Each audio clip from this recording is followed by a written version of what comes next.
Voorheen in Grensoorlog. Die woord communis, dit was die absolute anti-Christ ensovoorts. Maar dit is wat my geïnspireer het en gemotiveer het om te veg vir my land, jy weet. Ek het altyd vir myself gesê, ek sal vir my land veg. Ek sal vir my land veg. Maak nie saak wie in bewind was nie. Behalwe as daar kommunisme bewind was. As daar kommunisme bewind was ek dan het ek 'n vryheidsvegter geword.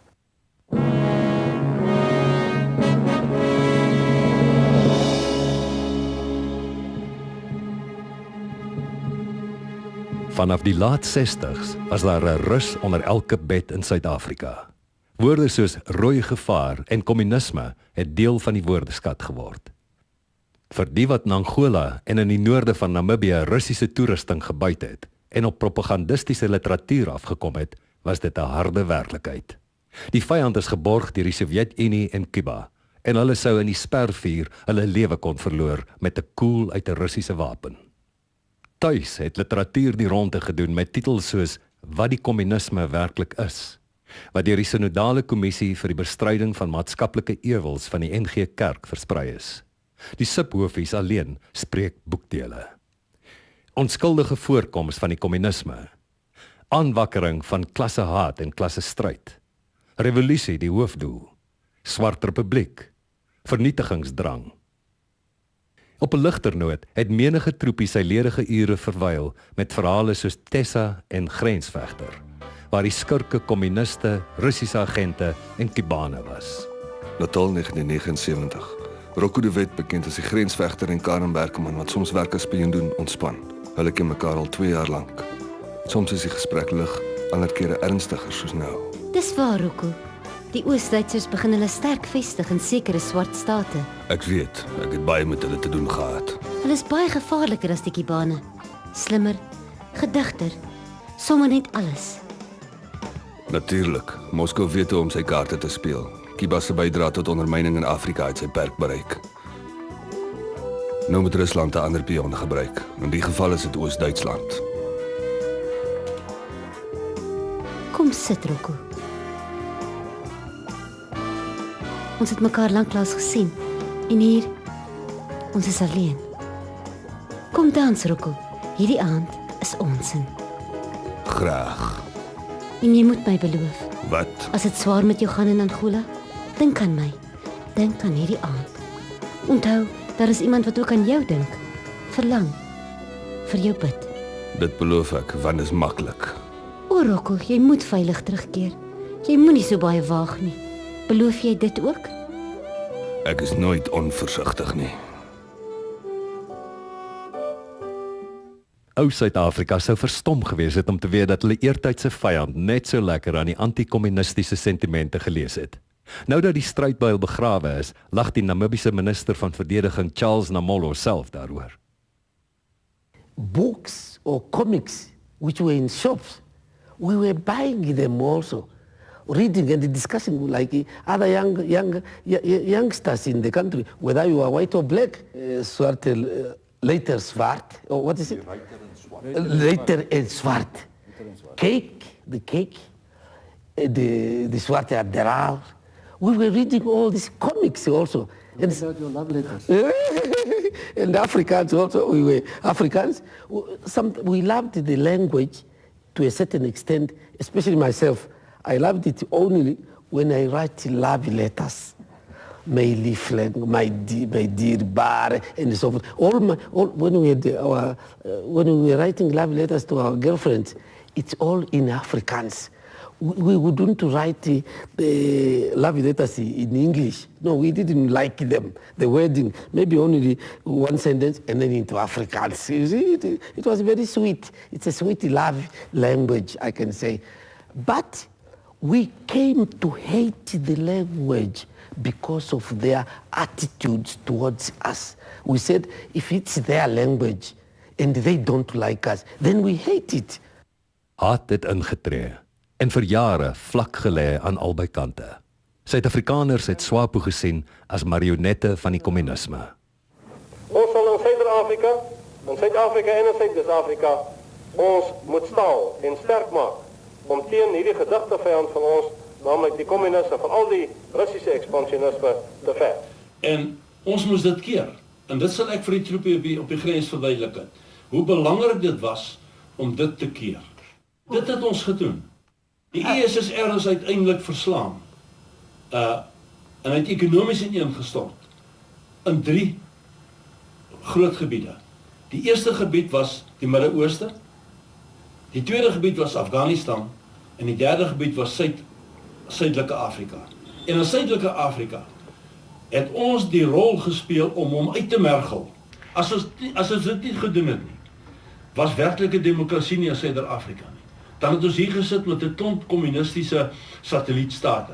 75 jaar tevore het daar 'n heel ander verhouding bestaan. In 1900 het Russiese soldate die boere kom help veg teen die Britse onderdrukker. Die Bolski-familie se oupa Grootjie was een van hulle. The story of the family as an architect started from great-grandfather. He was born in 1874 and became a first architect in the family. He's very popular in Russia. Every architect in our country maybe knew that my grandfather was in Transvaal.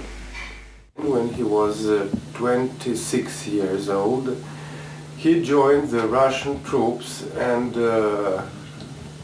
went in South Africa to fight on the side of Boers against English troops. He spent about 1 year in South Africa, and through this, the word of Boers and the word of South Africa was something like miracle in our family. This is an article about Англо-Бурская война и воспоминания русского волонтера. Так. The war with English and Boers and remembers of the Russian volunteer. He was in the security team around Kruger, and when Kruger was leaving the country, they were discussing with Kruger the problems of the end of the war, and everybody understood that the war is, they lost the war. In totaal het 225 Russiese vrywilligers na Suid-Afrika gekom om die boere te ondersteun. Sommige as soldate, ander as mediese personeel. Terug by die huis was daar groot steun vir wat hulle gedoen het. Everybody knew that he was in the war in South Africa. Everybody started to sing this song about Transvaal, Transvaal. Transvaal, Transvaal, страна родная. Это вот very popular song.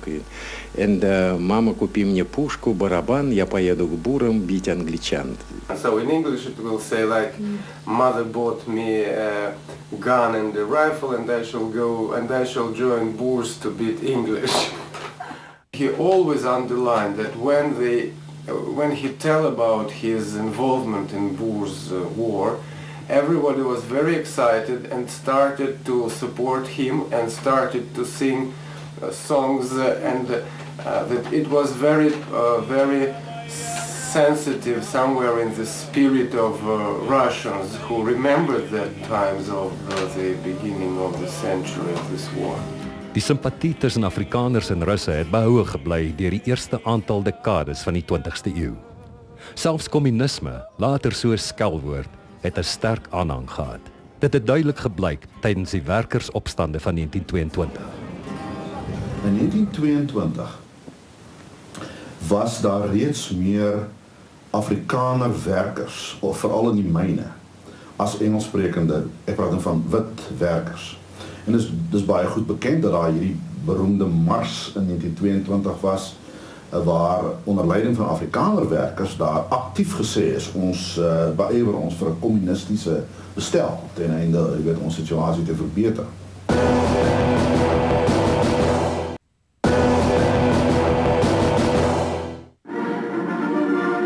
In die Tweede Wêreldoorlog veg Suid-Afrikaanse soldate saam met die Sowjetunie, Brittanje en ander geallieerdes teen Hitler se Duitsland. Gewone lede van die publiek organiseer aksies soos om bloed te skenk, spesifiek vir die Russiese soldate. Maar 'n groot groep mense, veral Afrikaners, voel baie sterk teen samewerking met die Britte, wat hulle steeds sien as die vyand van 'n kort 40 jaar tevore. Ons moet een ding onthou van die 40er jare. Stalin en die Russe het saam met die geallieerdes geveg teen Hitler, né? En daar was onder Afrikaners 'n geweldige groot simpatie gewees met Hitler, omdat hy 'n vyand was van die Engelse. Dit was daai standpunt van my enemy's enemy is my friend. Verder is interessant dat in 1950 is die wet op die onderdrukking van kommunisme ook aanvaar. So wat gebeur het is dat daar is 'n duidelike alliansie aangegaan tussen Afrikaner nasionalisme, Christendom en kapitalisme. Intussen het swart Suid-Afrikaanse politici oor baie jare kontak gemaak met Moskou. In 1927 het die president van die ANC die stad besoek. Oor die volgende dekades is honderde ANC-lede in die Sowjetunie opgelei. Die bevrydingsorganisasies van Namibië het dieselfde patroon gevolg. Soos die oorlog in die subkontinent opgevlam het daardie ondersteuning uitgebrei. A period of time during which the Soviets took every advantage to deploy their forces and to project their power, both land power and air power, and to some extent naval power, into the developing world, the third world. This was the struggle within the framework of the global split of the world, the contraposition between the military blocs. Africa was a collision center, the Middle East was a collision center, Asia, Cambodia, same thing. Центральная Америка.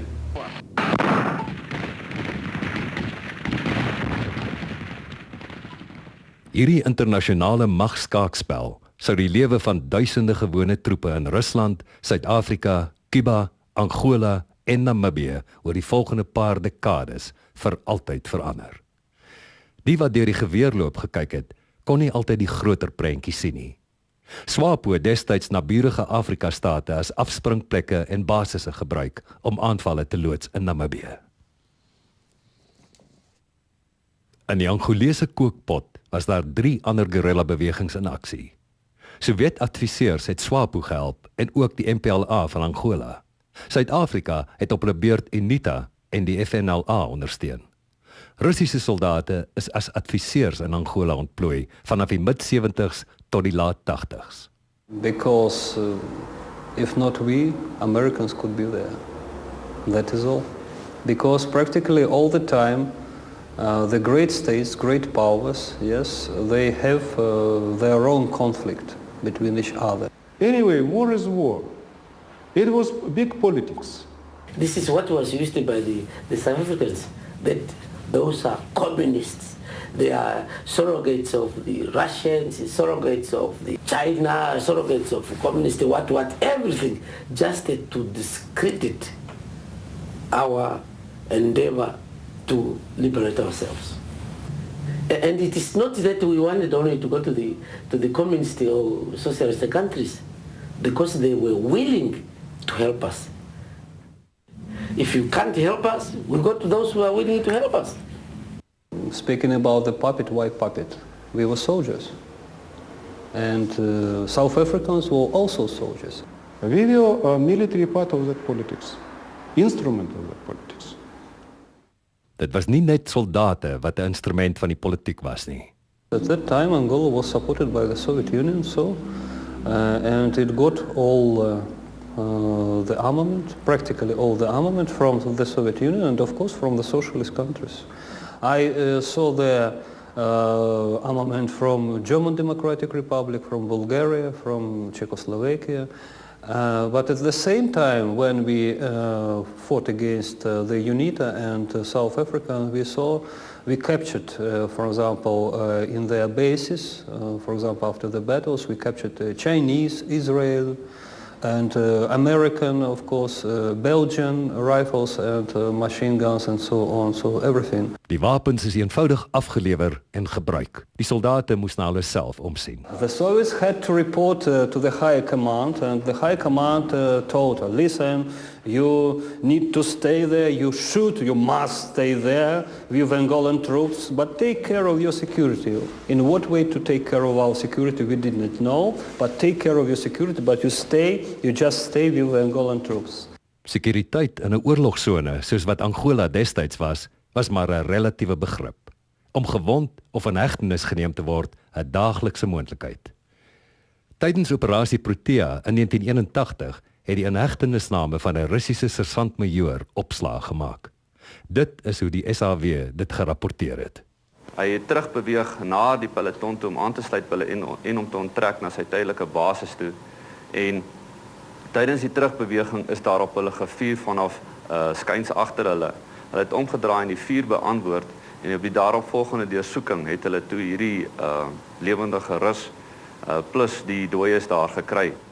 Volgens die Instituut van Afrika Studies in Moskou boer Nikolai vandag op die Russiese platteland.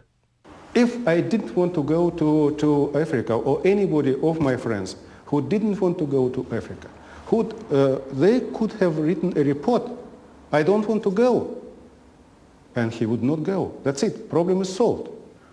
We have to understand any military is an instrument which sometimes participate in combat actions. We cannot escape that. And if a parent of South African soldier who has died while fighting Namibians trained by me, I would have answered, I think, the same way. He's a soldier. Soldiers are dying sometimes in battle. What to do? We are paid for that. We were taught and we were instructed to help our brothers in order to gain their independence, in order to have their country flourishing and so on, in order to repel all the attacks of the international imperialism and so on. Namibians, people who lived there thousands of years, they wanted to live there the way they wanted. They have their right to struggle for the way they wanted to live. Many of them really wanted to get this help from us, you see, and so, as you say, I identify myself with those purposes. Of course, we are identified. They were comrades in arms. They were always ready to sacrifice with us, and the little they had to share with us. So they were real comrades, and they will teach you how to survive under very difficult circumstances. They have the right to apply to anybody to help them to be trained. If it didn't come there to train them, definitely the vacuum would be filled by somebody else who is more bloodthirsty than the Soviet officer. We didn't tell them to cut throats of the victims. Never, never, ever.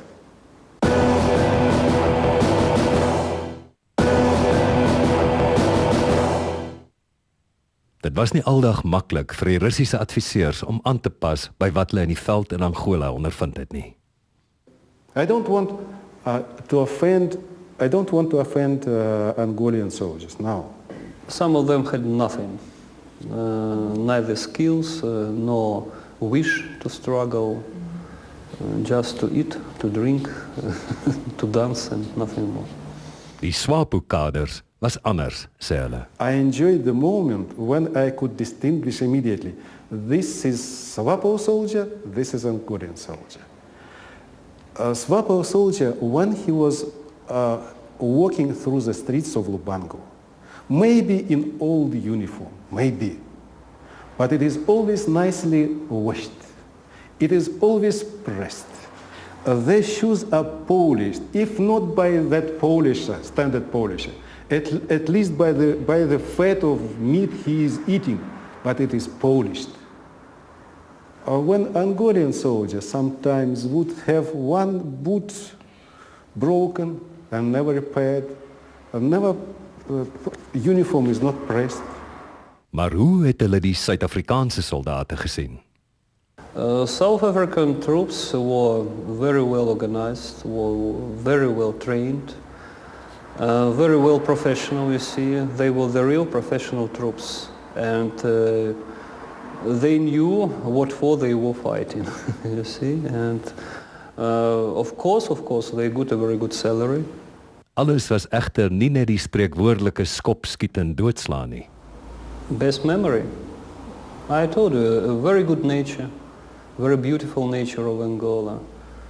Well, of course, you do not remember bad things, you remember only good things. I remember a lot of good things, you see.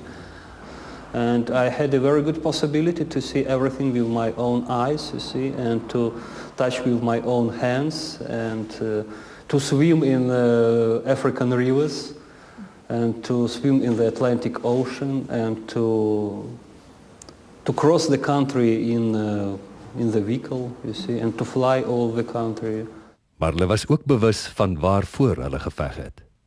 So I do remember those times with biggest pleasure, and the fact that I estimate that they are now in Namibia.